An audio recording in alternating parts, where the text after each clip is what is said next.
السلام علیکم عزیز طلبہ، ہمارا آج کا موضوع ہے خواجہ حیدر علی آتش کا تعارف۔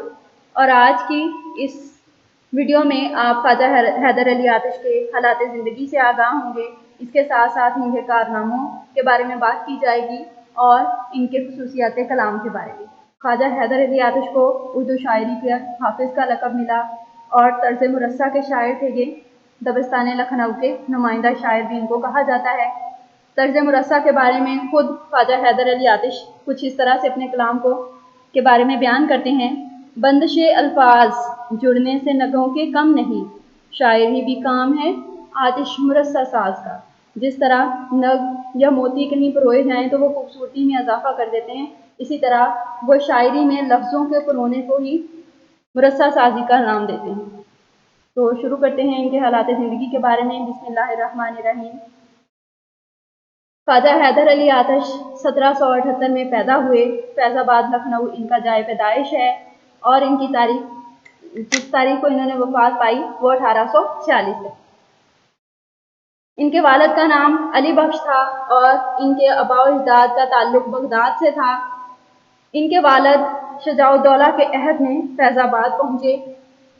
ان کے والد کی وفات ان کے بچپن میں ہو گئی، جس کی وجہ سے ان کی طبیعت میں شوریدہ سری آ گئی۔ اثنا عشری عقیدے سے ان کا تعلق تھا، یعنی عقیدے کے لحاظ سے یہ شیعہ تھے۔ شاعری میں یہ مصحفی کے شاگرد ہوئے۔ ساری عمر یہ صرف غزل کے شاعر رہے۔ غزل کے علاوہ انہوں نے اور کسی صنف سخن میں شاعری نہیں کی۔ ناسخ جو کہ ان کے ہم عصر شاعر تھے، ان سے ان کے ادبی معرکے برپا ہوتے اور ادبی چشمہ ان کی جاری رہتی۔ طرز زندگی ان کا فقیرانہ تھا اور بہت سادہ انداز میں انہوں نے زندگی گزاری۔ کسی بھی دربار سے وابستہ نہیں ہوئے۔ ہر وقت تلوار اپنے ساتھ رکھتے، حتیٰ کہ مشاعروں میں بھی ساتھ لے کے جاتے۔ جسم پر گیروے رنگ کا لمبا چوغا ہوتا اور ہاتھ میں موٹا ڈنڈا پکڑی رکھتے۔ کمر ان کی تلوار سے بندھی رہتی، لٹکی رہتی اور ان کو کبوتر پالنے کا بہت شوق تھا۔ دبستان لکھنؤ کے نمائندہ شاعر کے طور پہ یہ جانے جاتے ہیں، لیکن لوگ یہ سمجھتے ہیں کہ یہ لکھنوی شاعر ہیں۔ دیکھا جائے تو یہ دبستان لکھنؤ اور دلی کے سنگم پر کھڑے ملتے ہیں۔ آخری عمر میں بینائی سے محروم ہو گئے اور رشک نے ان کی تاریخ وفات کہی، جو کہ ان کے ایک ہم عصر شاعر تھے، اور یہ ان الفاظ میں تھی: خواجہ حیدر علی اے وامر اندن۔ ان کی خصوصیات کلام کے بارے میں بات کریں تو تصوف اور بزرگانہ پن جو ہے وہ ان کے کلام کی نمایاں خصوصیت تھی۔ درویشی، داخلی کیفیات، جو کہ دبستانی لکھنؤ کی خصوصیات سے بالکل متضاد ہے، کیونکہ یہ مصحفی کے شاگرد رہے اور مصحفی کا تعلق دبستان دلی سے تھا، تو اس وجہ سے ان کے کلام میں داخلی کیفیات پائی جاتی ہیں، جبکہ لکھنؤ کی شاعری میں جو رنگ ہے وہ خارجی کیفیات کا ہوتا ہے۔ خارجی جذبات اور واقعات اور اس طرح کی چیزوں کو شاعری کا حصہ بنایا جاتا ہے۔ حسن کا مکمل ادراک رکھتے تھے، سیدھی سی بات کو پیچ نہیں دیتے تھے۔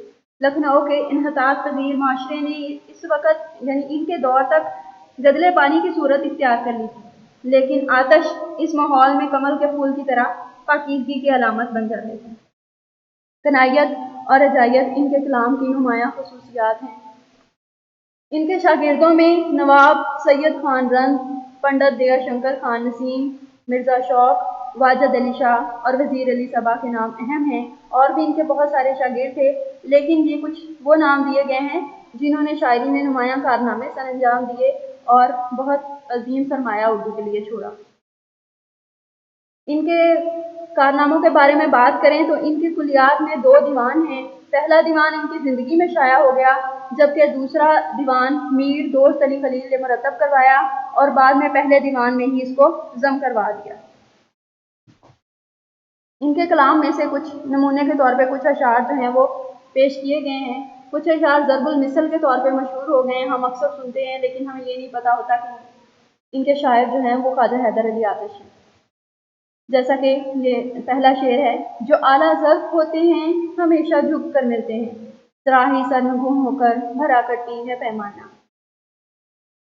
یہ آرزو تھی کہ تجھے گل کے روبرو کرتے، ہم اور بلبلے بےتاب گفتگو کرتے۔